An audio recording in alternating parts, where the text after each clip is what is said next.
And they were one of my favorite bands, but they were broken up even when I was in high school. But if you guys follow the music scene, what you might know is that about 12 years ago, all four of the original band members got back together, and they recorded a live album, and they went on their first world tour in years. It was a reunion tour. And they traveled all over the world, and they came to Los Angeles, where I live. And I know a few people, so I got 3 tickets, backstage passes, and an invitation to their private VIP party at this club called the Viper Room, which was owned by Johnny Depp. So I'm psyched to be going, and I started calling my friends to brag about how I'm going, and they're not. And I was talking about it with my friend Adam, and we were talking about who else would be at this party, because remember, LA is the entertainment capital of the world. Everyone's going to be at this function. And my friend said to me, "Yeah, Scott, you'll be the least interesting person there." Let me tell you something. I go to the show, I go backstage, and I go to the Viper Room, I look around, Adam was right. Everywhere I look, I'm seeing famous people. I'm as close as I am to you, right there is the drummer of the Pistols. And I'm seeing models, and I'm seeing actors and the rock stars, but I didn't care.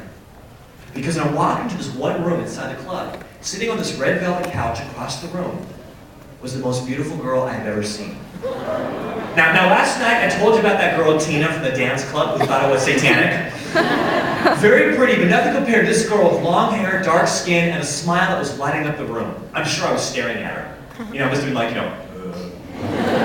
mean, I couldn't take my eyes off her. She was stunning. Suddenly I realized she's looking back at me. We're making eye contact. So I gave her that winning Scott Greenberg smile, I was like.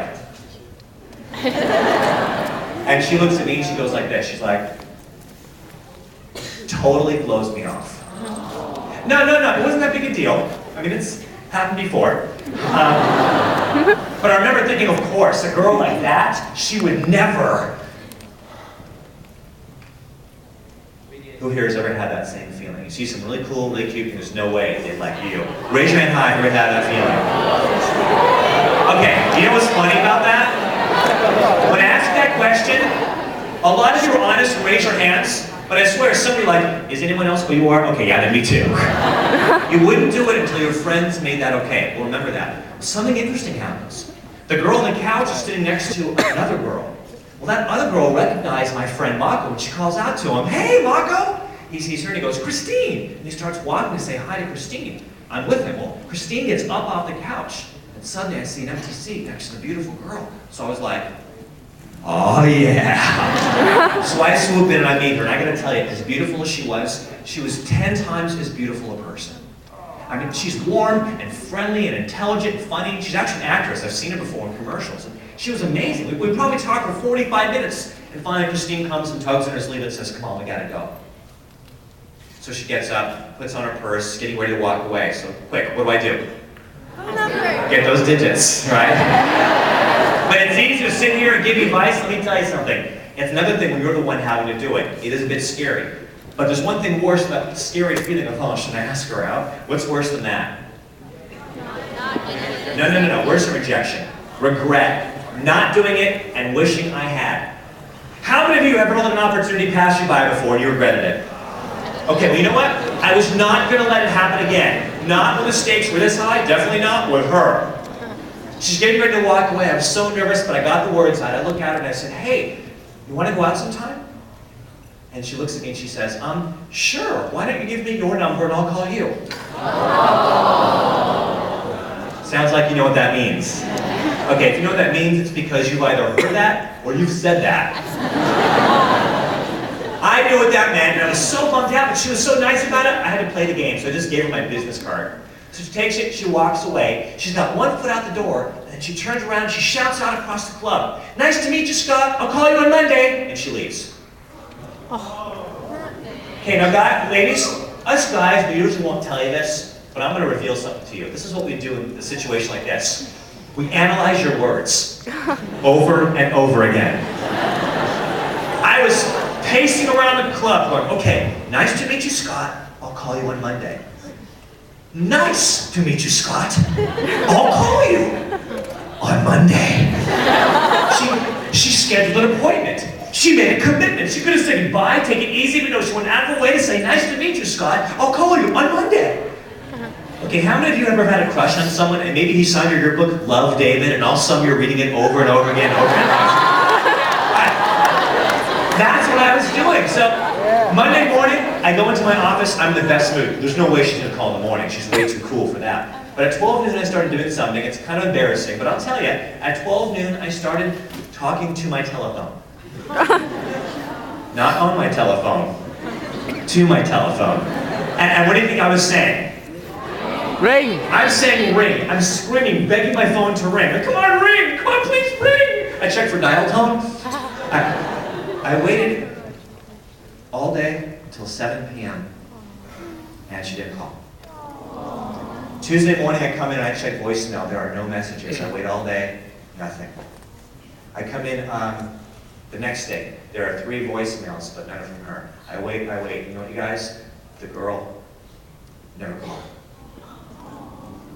Please take out your earphones if you guys are going to be in my workshop.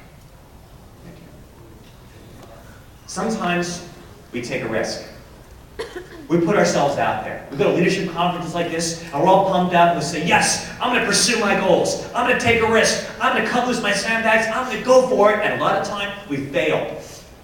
And it hurts. Sometimes it's in public, and it's embarrassing. Who knows what that feeling is like, to go for it and fail in public. Okay, but you know what? As painful it is to take risks, to go for it and fail, I still want you to pursue your goals. And for those of you who can't see the screen up here, don't worry about it. I'm pretty much talking through what's there. I still want you to take risks, good responsible risks, and go for it. Because that is how you facilitate change. Because you know what, leaders? If you keep doing what you're doing, you'll keep getting what you're getting. This today, at this moment, this is as good as your life is ever going to get unless you're willing to shake things up a little bit. It's through taking risks that you avoid regret, and it's through taking risks that you find out once and for all how good you really are. So can we all agree that we've got to take risks and go for it?